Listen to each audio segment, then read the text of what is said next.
Les saluda el pastor Salomón de la Cruz desde Cozumel, Quintana Roo, México. Y hoy quiero compartir, basado en Hebreos capítulo 7, el tema de el diezmo en el Nuevo Testamento, parte de ese tema, pero más bien enfocado en la escena del diezmo de Abraham a Melquisedec. Miren, los abusos y excesos en la enseñanza del diezmo han llevado a extremos de rechazo sobre la doctrina bíblica de la generosidad, de la dadivosidad. Es, por ejemplo, una reacción al abuso en el tema de diezmos, de pactos y siembras. Ha llevado a rechazar la doctrina de la generosidad, el desprendimiento voluntario, la dadivosidad en favor de la iglesia y en su misión. Y esto ha sido un golpe en el corazón de la iglesia, porque la manera en que también la iglesia avanza es a través de las finanzas, de los recursos financieros de la iglesia. Así que tenemos una pregunta interesante. ¿Deben los cristianos seguir diezmando en esta dispensación de la gracia? ¿Y a quiénes se entregan los diezmos si hoy no existen levitas? Bueno, casi era la misma pregunta de los nuevos cristianos convertidos desde el judaísmo en la primera iglesia nuevo testamentaria, quienes incluso además estaban preguntando si deberían de seguir llevando sus diezmos al templo de Jerusalén, aprobando y respaldando así el caduco sistema de los sacerdotes levitas, que era un culto que estaba a punto de desaparecer. Bueno, pues analicemos el tema del diezmo en el Nuevo Testamento y en específico en el libro de los Hebreos, en el cual aparece, por cierto, en ese capítulo 7, de las 8 veces que el concepto es mencionado en el Nuevo Testamento, el concepto diezmo. Prácticamente estamos hablando de 6 veces de esas 8 veces aparecen mencionado el término diezmo en el 7.2, en 7.4, en 7.5, en 7.6, en 7.8 y en 7.9. Así que solo en ese capítulo tenemos 6 menciones del término diezmo. Así que Hebreos es un libro de transición, y así debe de verse, en el cual se demuestra a los cristianos que ya estaba por algunos de ellos por claudicar en su fe y volver al judaísmo, porque pues eso les hacía pensar de que bueno, si no tenemos aquí donde cumplir con nuestras responsabilidades financieras porque no hay levitas, entonces necesitamos volver al judaísmo. Pero es aquí en donde el apóstol les enseña que no sabemos quién es el escritor exactamente. Algunos se lo atribuyen a Pablo, otros a algún levita y otros más a Apolos. Pero en fin, lo importante es que es un libro que contiene muchísima enseñanza cristiana, así que donde se muestra la superioridad de la fe cristiana, la superioridad de Cristo, la superioridad del ministerio cristiano y la fe del nuevo creyente sobre incluso el sistema del judaísmo. Fíjense que la sabiduría del escritor de Hebreos para responder a judíos es enorme. Y de hecho lo hace desde donde no nos hubiéramos imaginado que iba a tomar sus argumentos. Presenta datos que siempre habían estado allí en las escrituras, que los mismos escribas, fariseos, los mismos rabinos habían leído tantas veces, estaba en sus ojos, habían mishnas que se habían hecho al respecto, pero que nadie en sí lo había notado como tal, y algunos que los notaron eran tomados prácticamente ignorados. Y aún más, comienza con la osada empresa de poner a un personaje misterioso, Melquisedec, un personaje oscuro, y lo va a poner por encima de Aarón. Esto parece que es una locura, pero lo hace y aún así responde además muchas preguntas al mismo tiempo. Así que esto nos lleva a una emoción, ¿eh? Emocionados podemos entrar en el capítulo 7. El escritor maneja en todo el libro la tesis que él quitó lo que vino primero, que era imperfecto, y por eso necesita cambiar, según Hebreos 10:9, para establecer lo último que es perfecto. Así vemos seguir la lógica que desarrolla este capítulo. Vamos a ver cómo está estructurado el capítulo, todo este libro de Hebreos. Miren, en el capítulo 1 se habla de esto. En el pasado Dios habló por los profetas, ahora habla por el Hijo. En el capítulo 2 está diciendo que en el pasado la palabra fue dicha por ángeles, después la salvación fue predicada por nuestro Señor Jesucristo. En el capítulo 3 dice que Moisés fue un siervo en la casa de Dios, y ese mismo capítulo dice que Cristo es el Hijo de Dios en la casa de Dios. Es interesante. Hebreos capítulo 4 habla del descanso que no fue disfrutado en la semana. Pero ese mismo capítulo habla del descanso que queda para el pueblo de Dios, que es Jesucristo. El capítulo 6 habla de la promesa de Dios para Abraham, y también ahí se menciona la promesa de Dios ahora es para la descendencia espiritual de Abraham. Hebreos 7, los sacerdotes no podían continuar por razón de muerte. Jesús ahora tiene un sacerdocio inmutable en el poder de la vida sin fin. Eso es lo que el capítulo 7 está diciendo, que los sacerdotes no podían continuar por razón de muerte. Pero ahora Jesús tiene un sacerdocio inmutable. Es aquí donde introduce el sacerdocio de Melquisedec. El capítulo 8, Israel adoraba en un santuario terrenal. Nosotros adoramos en un santuario celestial. Hebreos 9, los sacrificios de animales no podían quitar el pecado. Cristo se ofreció a sí mismo como único sacrificio por los pecados una vez y para siempre. Hebreos 10, el camino al lugar santísimo no estaba abierto. Nosotros tenemos intrepidez de entrar al lugar santísimo. Hebreos 11, los antiguos murieron en fe, no habiendo recibido el cumplimiento de las promesas, pero Dios ha provisto mejores para nosotros. Hebreos 12, los antiguos llegaron al monte Sinaí, nosotros hemos venido al monte de Sión. Hebreos 13, los sacerdotes de Israel tenían un altar y podían comer de los cuerpos de las víctimas ofrecidas. Nosotros tenemos un altar en el cual ellos no tienen derecho de comer. Así que los capítulos 1 al 6 presentan una persona superior, Cristo. Los capítulos 7 al 10 presentan un sacerdocio superior, Cristo y Melquisedec. Y los capítulos 11 al 13 presentan un principio superior, que es la fe. En esa segunda sección donde nos quedamos, capítulos 7 al 10, presenta un mejor orden. En el capítulo 7, un mejor pacto. En el capítulo 8, un mejor santuario. En el capítulo 9, y un mejor sacrificio en el capítulo 10. Todo estamos viendo, todo con el primer propósito de defender la superioridad del sacerdocio de Cristo y del sacerdocio cristiano, recordando la caducidad del anterior sistema según Hebreos 8:3, que no perdamos de vista. En Hebreos 7, 4 al 9, se evidencia la superioridad del sacerdocio de Melquisedec sobre el sacerdocio levítico, por cuanto se dice, Abraham, el antecesor de los levitas, pagó el diezmo a Melquisedec, y eso lo puede comprobar Génesis 14:20. Primero se ensalza a Abraham con el fin de ensalzar más al sacerdocio de Melquisedec. Y segundo, Melquisedec, cuya genealogía se halla fuera de la de los levitas, tomó los diezmos de Abraham, que era quien había recibido las promesas divinas. El pretérito perfecto tomó, bendijo, denota que el hecho dura hasta el presente. Tomó, bendijo, es algo continuo. Por lo tanto, es interesante. El 3, en tanto que la muerte es la suerte natural de aquellos que reciben los diezmos, según Números 18, 21 al 32 lo confirma, no se registra, sin embargo, la muerte de Melquisedec. Y esto lo toma el autor como un argumento para decir, no tiene registro de muerte. 4, los levitas que recibían diezmo, los pagaron virtualmente a Melquisedec a través de Abraham. Por lo tanto, los mismos levitas están diezmándole al sacerdocio de Melquisedec. El pueblo de Israel estaba subordinado a los levitas, por eso les pagaban los diezmos. Ellos a la vez a los sacerdotes descendientes de Aarón, y estos a Abraham. Pero Abraham se subordinó a Melquisedec, a quien pagó diezmos.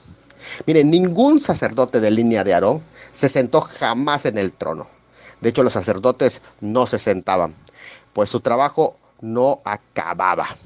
Razón por la que no había sillas ni en el tabernáculo ni en el templo, según Hebreos 10, 11 al 14.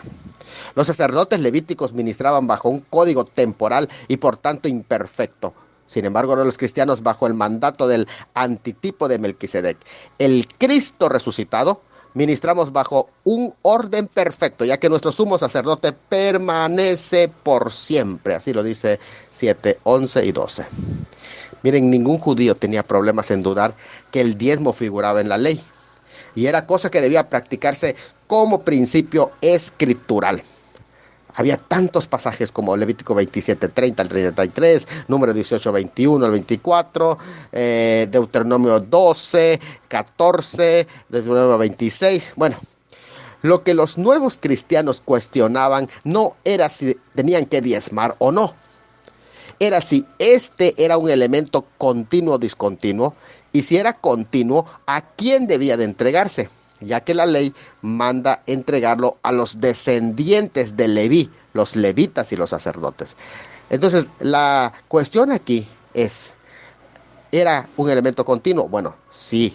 Y si era un elemento continuo, ¿a quién tenemos que dárselo? Esa es la discusión del capítulo 7. Entonces, en este capítulo se demuestra que el sacerdocio de Cristo es mejor que el de Aarón, cuyos sucesores todavía administraban en la tierra, pero estaban a punto de desaparecer. Por tanto, Hebreos se trata de un libro de transición crucial en el momento, porque se redireccionaría el rumbo que tomaría la nueva comunidad mesiánica que había recibido ahora a Cristo como su Salvador. De lo entendido en el capítulo 7, dependería hacia dónde se dirigirían los recursos de la nueva congregación y así cuál sistema sacerdotal patronizarían ellos con su, o patrocinaría, mejor dicho, la palabra, con sus recursos, ya que el sistema caduco de Aarón, pues también recibía los diezmos. Pero ¿a cuál sistema van a patrocinar? ¿El sistema caduco de Aarón o el ministerio de la iglesia, que fue encomendado en Mateo 28 en la Gran Comisión? El seguir apoyando el sistema arónico sería un golpe asestado en el corazón económico y en la misión de la iglesia. Bueno, se encontraban ante una decisión parecida a la que se encontró Abraham en el Valle del Rey, en donde salieron al encuentro dos reyes, el de Sodoma, que es la ciudad del placer, y el de Salem, la ciudad de justicia y de paz. Deberían elegir qué proyecto financiar al discernir qué es lo que Dios estaba apoyando. Dice, consideren pues cuán grande es este. Dice en 7:4. ¿Quiénes son los hombres con llamado divino y ministerio para rendirles cuenta como hombres de Dios y aún honrarlos como hombres de Dios? Miren, al citar el Salmo 110:4, el autor presenta tres hechos. Primero, entiende que Melquisedec reemplazó a Aarón, los versículos 11 al 19, el sacerdocio de Melquisedec.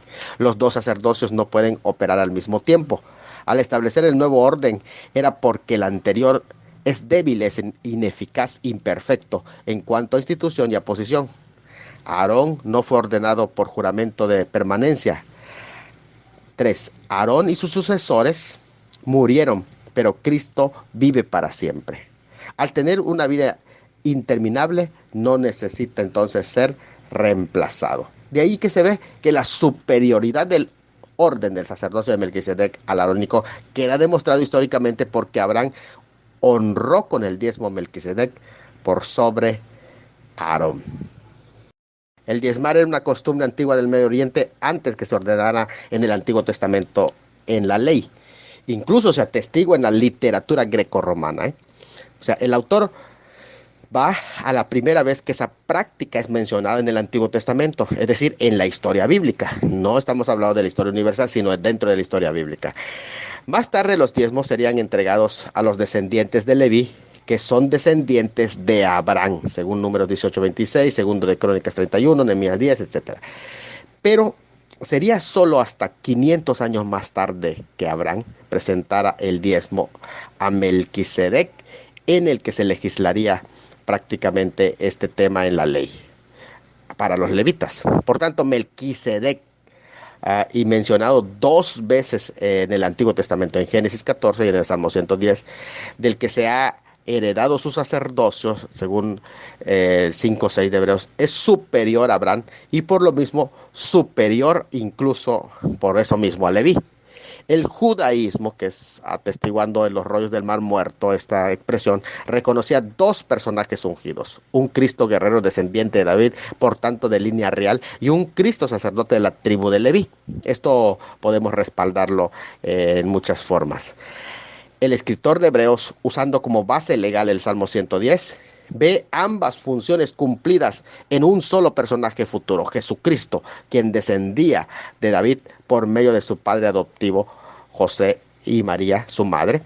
Y su sacerdocio no dependía de su descendencia levítica, sino que era superior al sacerdocio levítico, es decir, según el orden de Melquisedec, no del arónico, que era caduco.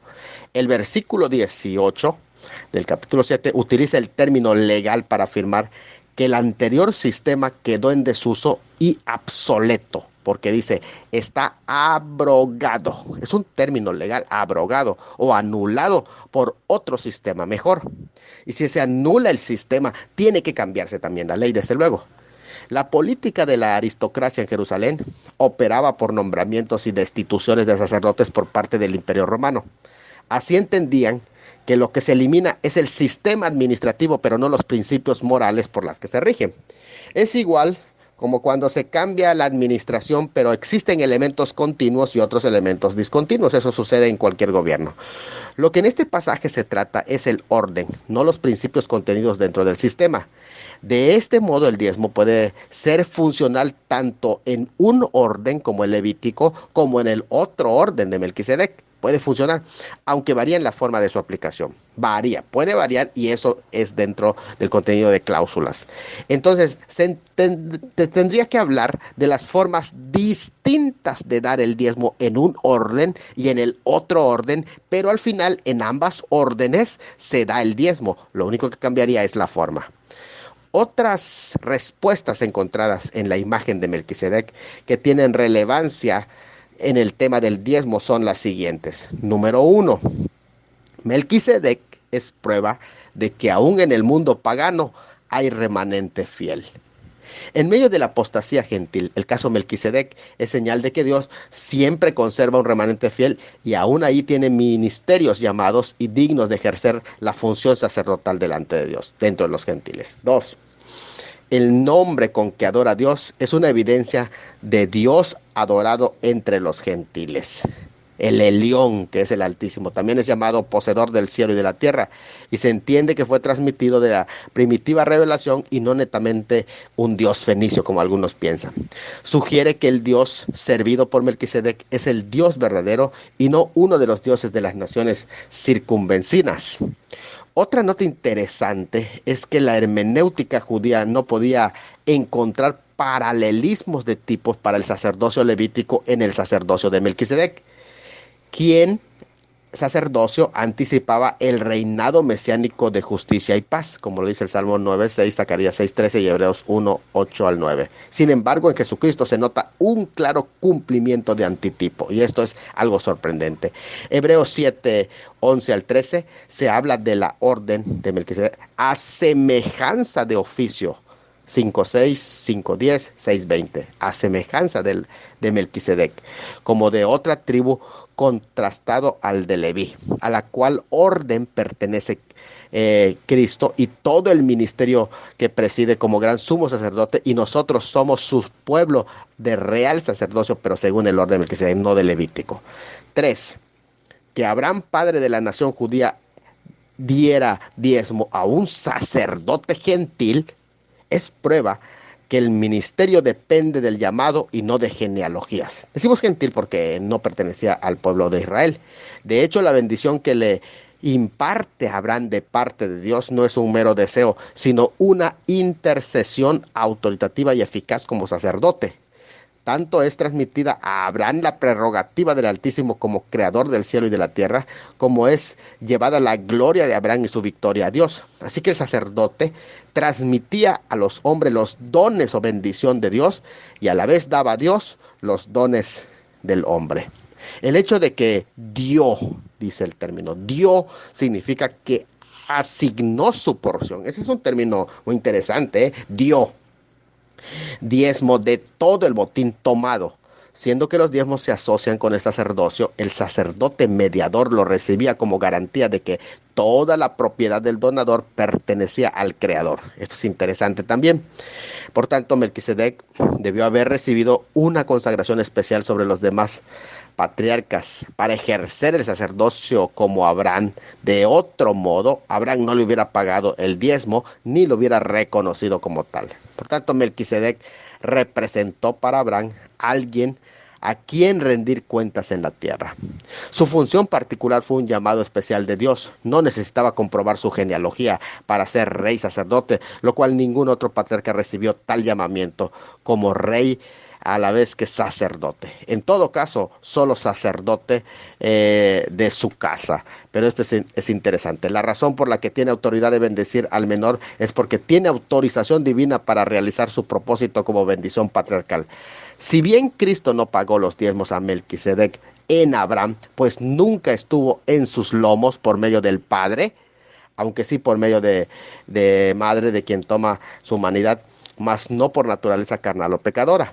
Pero Leví y todos sus descendientes, quienes reciben diezmo, sí lo hicieron por medio de Abraham, porque estaban en los lomos de Abraham. Cristo no está incluido en el pago del diezmo porque la promesa de su venida viene luego de que Abraham lo da.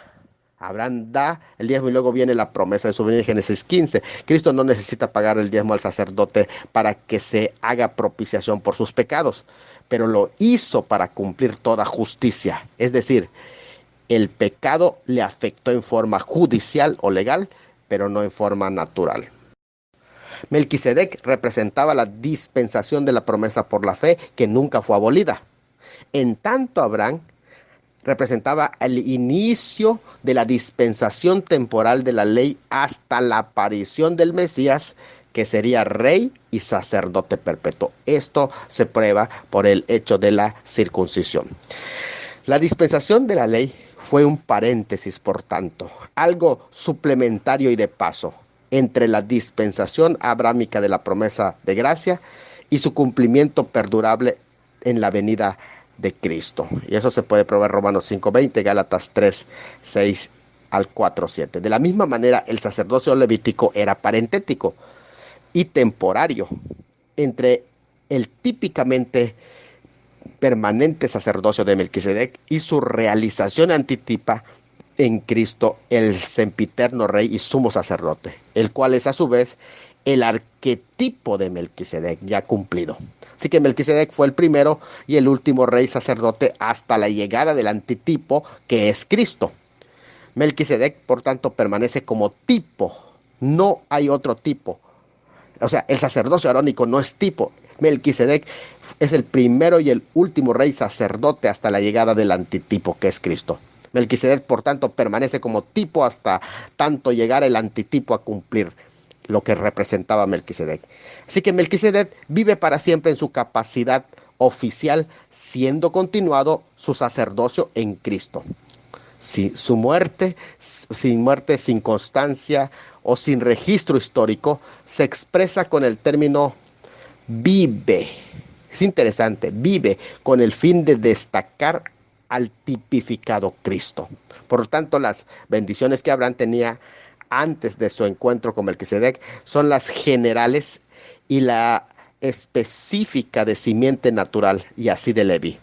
Pero la promesa, que es en singular, en las que está comprendido Cristo y la fe por la cual Abraham fue encomendado, siguieron luego de recibir la bendición de Melquisedec, enseñado por la frase después de estas cosas en Génesis 15:1. Eso es importante. Así que el encuentro de Melquisedec y Abraham es el eslabón que une dos dispensaciones, la patriarcal, representada por Melquisedec, el rey y sacerdote consagrado por Dios en el liderazgo más alto de aquel sistema primitivo, y la levítica, representada por Abraham, que limitó el sacerdocio de la familia a una tribu de la nación. Entonces la dispensación levítica era parentética y además separó el reino del sacerdocio. Ya no podían ser rey y sacerdote a la vez. Por tanto, en la dispensación patriarcal, el ministerio era la verdadera orden precursora del ministerio de Cristo, que al igual que la de Melquisedec, une el reino y el sacerdocio. No es derivada de otro hombre, antes tuvo su origen en Dios y es transmitida en Dios a una perpetuidad sempiterna. Así que el sacerdocio de Melquisedec continúa en Cristo para siempre. Melquisedec es un tipo de Cristo de acuerdo al versículo 3 con la frase hecho semejante, que es el griego es homoi, compararse, llegar a ser similar, sinónimo de topos o tipo. Tanto en sus nombres como en su oficio y en su orden es tipo, hecho semejante solo en las particularidades aquí especificadas. El Hijo de Dios no se dice que fue semejante a Melquisedec, sino que Melquisedec fue hecho semejante o es el tipo del Hijo de Dios. Eso es muy importante porque también marca a la vez la diferencia entre Melquisedec y Cristo. Así que el eterno sacerdocio de Cristo era una realidad arquetípica en el propósito de Dios desde la eternidad, el cual el sacerdocio de Melquisedec fue hecho semejante en el tiempo debido. El Hijo de Dios es más antiguo y es el arquetipo, como se hace en 8.5, donde las cosas celestiales son arquetipo primario de los mandamientos levíticos temporales. Por lo tanto, es tomado del mismo Cristo. La semejanza, entonces, reside en la descripción de en Génesis, no en el hombre en sí.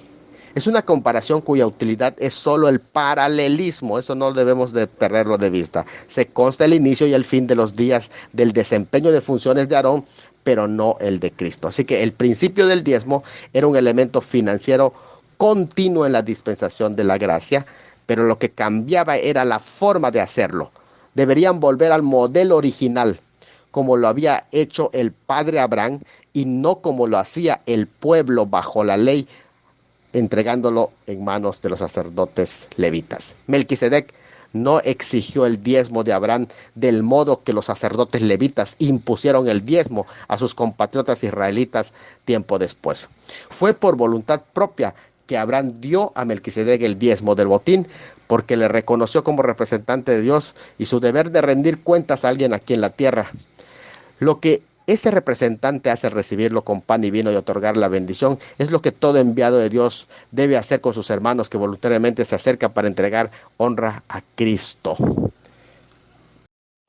El botín, el griego es akodosin, parte de encima del montón, eso es lo que significa botín. Viene de acrón, extremidad, punta, extremo, confín, y titsis, que es montón, del que diezmó. Ese botín que diezmó representa sus ganancias. Se usa para hablar de la mejor parte, de todo lo contenido como beneficio de ganar la guerra. Incluía armas, ropas y todo tipo de tesoros, incluidos el dinero. En el Antiguo Testamento el dinero se refiere a los metales preciosos como oro, plata, cobre, entre otros, animales y productos usados libremente como medio de cambio, que puede ser también incluso vegetales. El dinero es un medio de intercambio que expresa el valor de los bienes y servicios. Representa el trabajo arduo, tiempo gastado, talentos usados para obtener las necesidades y goces de la vida para individuos y familias. Es distinto a la moneda, cuyo peso y aleación legítimos garantizaban la autoridad pública al acuñarla. En la antigüedad el dinero se pesaba en forma de barras, anillos o lingotes, como en Josué 7:21. Por eso en el Antiguo Testamento el verbo pagar significa en realidad pesar para su entrega, porque se pesaba. El pago se le llamaba keshita, pero más tarde se designa simplemente como pieza o moneda. Esto es importante porque en la historia económica de Palestina anterior al cautiverio no existía ninguna moneda acuñada. Esto no solo se conoció en la región, sino hasta la época de los persas y en el Asia Menor, tal vez en el siglo VII a.C., mucho antes de las creaciones de las monedas judías, los cuales comenzaron cuando los seleucidas se apoderaron de Palestina, cerca del 200 a.C. y más tarde de los romanos. Por esa razón no se menciona dinero como parte del diezmo, no por otra cosa, no se menciona lo que son monedas. El término pagó, que aparece aquí en Hebreos, apodidomi, regalar, devolver, pagar la deuda, ilustra la condición de pecadores por necesidad de redención. Con todo, implica un reconocimiento o aceptación del liderazgo o de estar bajo autoridad jurídica, Los reyes antiguos cobraban el diezmo como impuesto a sus súbditos, como derecho de vivir en su territorio. El tema bajo cuestión no es si se debe dar o no diezmo. Se deduce que sí continúa, pues no hay orden expresa de su cesación o cancelación de este mandamiento. Entonces, basado en el argumento del silencio, se deduce su continuidad. Pero lo más importante que se trata en Hebreos 7 es la forma en que se da en esta dispensación de la gracia y a quiénes. Los hijos de Leví tienen el mandamiento de tomar, dice 7:5. Epilambanomai, tomar, echar mano, conseguir, apoderarse o sorprender. El diezmo, de tomar el diezmo, tomar. Eso es una orden de ir y apoderarse del diezmo por derecho, aunque el pueblo sea carnal o no desee darlo. A diferencia, en el periodo patriarcal y de la gracia, es ilustrado en la forma como Abraham dio. El griego es didomi. Conceder, confiar, entregar, libertad, presentar, repartir, tener misericordia. Diezmos de todo, dice Dios, diezmos de todo, 7:4, en forma voluntaria. Así que el versículo 7:2, 7:4, 7:8 y 7:9 hablan del sustantivo diezmo, que es el griego decate, décimo en porcentaje, que entregó a Abraham como un porcentaje aritmético, aunque existe un concepto devocional ahí. El 7:5, sin embargo, habla de otro concepto. Habla de los diezmos de los hijos de Leví que reciben diezmo, y ahí el término no es decate, sino es apodecatao, que decir partir en 10, como un dar como deudor o acreedor. Igual como en Mateo 23:23 o en Lucas 11:42 y 18:12. Lo que se describe es la acción del que lo está cobrando y el que lo da obligatoriamente. Es muy interesante la diferencia, cómo lo dio Abraham y cómo lo cobran los levitas. El 7:6 y 7:9 se habla de Melquisedec, que tomó de Abraham los diezmos de catao, diezmar o tomar una décima parte. La voz activa de este verbo de pagar describe la acción voluntaria de Abraham, como en Nehemías 10:37. Así podemos entender que bajo la ley el diezmo se cobraba y era obligatorio. En tanto, en la promesa y la gracia, el diezmo se entrega voluntariamente y es una práctica de carácter de los verdaderos creyentes de todos los tiempos. Así que el Señor de David era un sacerdote según el orden de Melquisedec, Salmo 110 y Hebreos 5:6. Melec, rey, y Sedec, justicia. Lo mismo al ser superior y anterior. Reemplaza al sacerdocio levítico del judaísmo y establece un sistema diferente, pero que sigue financiándose de la misma manera. Ahora, ese rey está descrito en Génesis 14:17 al 24. El rey sacerdote cananeo no judío de Salem, ciudad que más tarde sería Jerusalén, en el Salmo 76:2, bendijo al patriarca Abraham, padre de la nación judía. En la escritura, tanto lo que se afirma como lo que se omite es igual de importante. Llama la atención que no se dice nada de los antepasados de Melquisedec, siendo que para un sacerdote era trascendental su genealogía, pero aquí no se dice nada. Tampoco se habla de sus antecesores o sucesores. Es un sacerdote con derecho propio y no en razón de su herencia familiar. Tampoco se menciona su nacimiento o muerte. Aparece una sola vez en la historia de un personaje viviente y queda para siempre en las mentes de sus lectores. Principio de interpretación rabínica mencionada aquí como una Mishnah. Lo que no se menciona no sucedió. Así el texto no menciona genealogía de Melquisedec ni su muerte. En base a ello, el escritor de Hebreos argumenta para sus propósitos de comparación que Melquisedec no tenía padres. Y al afirmar que o tiene principio, que no tiene principio ni tiene fin, para los filósofos griegos como Tales de Mileto, es algo divino. Todos los sumos sacerdotes que descendieron de Aarón murieron, pero Cristo está vivo para siempre y no es reemplazado. Nunca es reemplazado. ¿Por qué? Porque no muere. En la tierra, en el templo judío, sacerdotes descendientes de Aarón recibían los diezmos, pero en Génesis 14 son los sacerdotes en los lomos de Abraham quienes dieron el diezmo a Melquisedec. Eso es poderoso. Y la pregunta que quedaba en pie era, ¿debo seguir dando mi diezmo en esta dispensación de la gracia? Queda respondido con un sí. Y si es así, ¿debo darlo a un gentil o debe ser necesariamente un descendiente de Aarón? Él ha demostrado que no necesita ser un descendiente de Aarón. El autor de Hebreos responde incluso eso en los primeros versículos del capítulo 7. No necesita ser un descendiente de Aarón, porque ahora descendemos en el orden de Melquisedec. Existe un nuevo sistema administrativo en la gracia. Y cambiado ese sistema también ha habido un cambio de ley porque ya no estamos en la jurisdicción de la ley, sino de la gracia de Cristo, Rey y sacerdote para siempre.